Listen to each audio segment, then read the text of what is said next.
Hello बच्चों, इस प्रश्न में दिया हुआ है दर्शाइए कि कोई भी धनात्मक विषम पूर्णांक 6q+1, 6q+3 या 6q+5 के रूप का होता है जहाँ q क्या है, कोई पूर्णांक संख्या है। तो हल करते हैं बच्चों प्रश्न को। इस प्रश्न के लिए जो मुख्य अवधारणा है वो देख लेते हैं यहाँ पे। मुख्य अवधारणा, तो इसमें हम उपयोग करेंगे बच्चों यहाँ पर विभाजन प्रमेय का,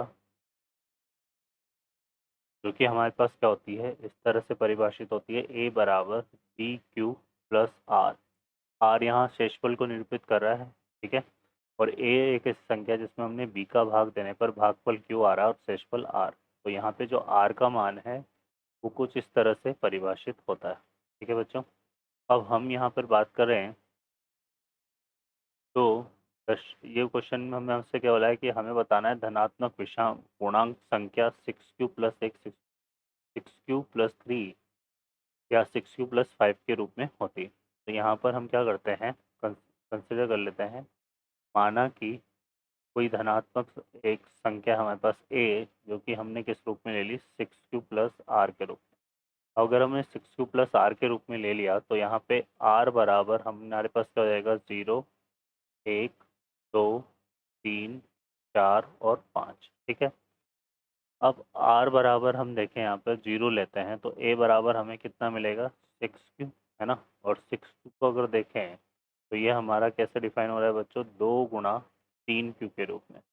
और कोई भी संख्या जो 2 का गुणज होती है क्या होती है, वो सम पूर्णांक संख्या होती है ना।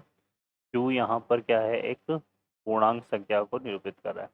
तो यहाँ पर 2 बराबर 3q आ गया, तो ये 2 का गुणज है, तो यहाँ पर a बराबर 6q हमारे पास क्या है, यहाँ पे सम पूर्णांक संख्या,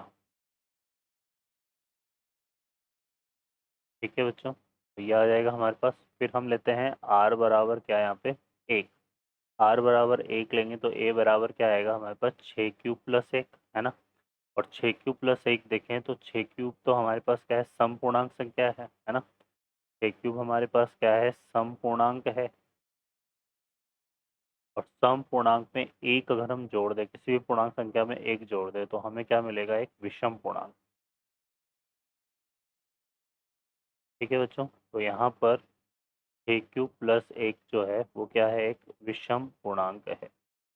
ऐसी संख्या है एक विषम पूर्णांक संख्या, ठीक है बच्चों। और इसने धनात्मक की बात करी है तो q हमारे पास क्या है यहाँ पर, एक देखो r हम ले रहे हैं 0, 1, 2, 3 और q भी हमारे पास एक धनात्मक पूर्णांक है। कैसा पूर्णांक है ये, धनात्मक पूर्णांक हमने कंसिडर किया, तो ये हमारे पास आ जाएगा। अब हम बात करते हैं यहाँ पे r बराबर 2 के लिए।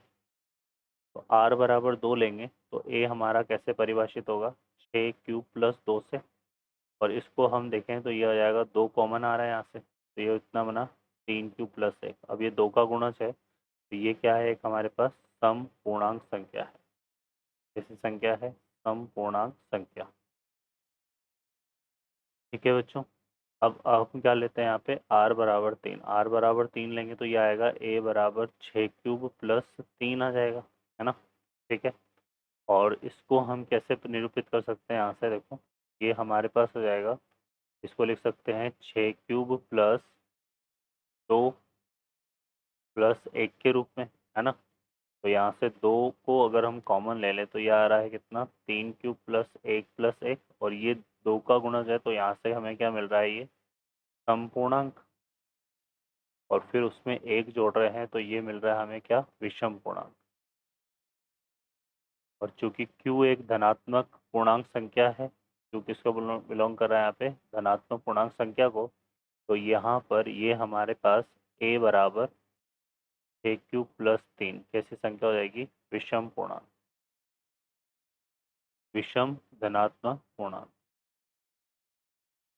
ठीक है बच्चों। अब हम लेते हैं r बराबर क्या, 4। तो यहाँ से a बराबर क्या आएगा, 6q+4। तो ये फिर से अगर हम देखें तो यहाँ पर ये हो रहा है, 2 कॉमन आएगा तो यहाँ से आएगा 3q+2। तो ये हमारे पास क्या है, एक सम पूर्णांक। ये हमारे पास क्या है बच्चों, एक सम पूर्णांक है। तो यहाँ पर ये r बराबर 4 के लिए सम पूर्णांक आ रहा है। और r बराबर अगर हम 5 लें तो a बराबर क्या आएगा 6 क्यूब प्लस 5। इसको हम क्या लिख सकते हैं 6 क्यूब प्लस 4 प्लस 1 के रूप में। जो कि क्या आ जाएगा 2 कॉमन आएगा तो ये बनेगा 3 क्यूब प्लस 2 प्लस 1। तो ये एक विषम पूर्णांक है और सम पूर्णांक में 1 जोड़ रहे हैं। यहाँ पे क्या कर रहे हैं हम यहाँ पे सम पूर्णांक में क्या जोड़ रहे हैं 1। तो हमें मिल रहा है क्या विषम पूर्णांक। ठीक है बच्चों, ये हमें मिलेगा। तो यहाँ पर देखो हमारे पास 6 क्यूब प्लस 3 भी क्या है एक विषम पूर्णांक संख्या है ना। और 6 क्यूब प्लस 1 भी क्या है विषम पूर्णांक, और 6 क्यूब प्लस 5 भी क्या है विषम पूर्णांक है। तो हम यहाँ पे ठीक है, अतः सिद्ध हुआ कि किसी धनात्मक विषम पूर्णांक संख्या को धनात्मक विषम पूर्णांक संख्या को इस रूप में निरूपित किया जा सकता है 6 क्यूब प्लस 1, 6 क्यूब प्लस 3 और 6 क्यूब प्लस 5 के रूप में व्यक्त किया जा सकता है। ठीक है बच्चों, आशा करता हूँ आपको हल समझ में आया होगा। Best of luck, thank you.